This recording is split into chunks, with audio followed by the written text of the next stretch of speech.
hapa tuna vijana, hapa tuna watu wazima, maana kila mmoja amezaliwa hapa, hakuna anayezaliwa kwenye mti. Si kila mmoja amezaliwa hapa. Mama ni mchawi. Mama yani hata kwanza ungechelewa kunizaa ningejizaa mwenyewe. Ungechelewa kunizaa ningezaliwa tu. Wewe ni mama sasa.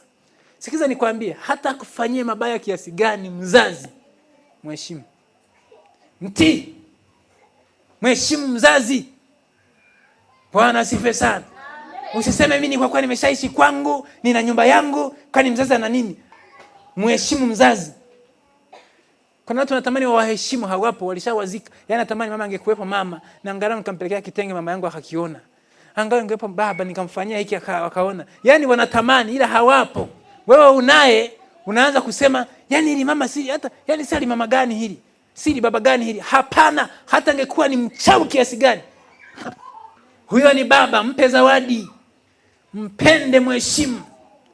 Hata kama analewa na analala mtaroni, mpe heshima yake.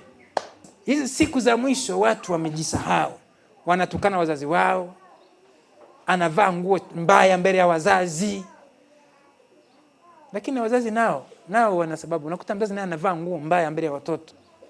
Yaani mzazi anavaa nguo. Malezi. Unajua malezi yanaandaliwa pia nyumbani. Mama anavaa suruali mbele ya mtoto, anavaa nguo fupi mbele ya mtoto. Wanashikana, wanapigana mpaka wanavuana nguo mbele ya watoto, yale maugomvi. Halafu wanategemea watoto waje wawaheshimu.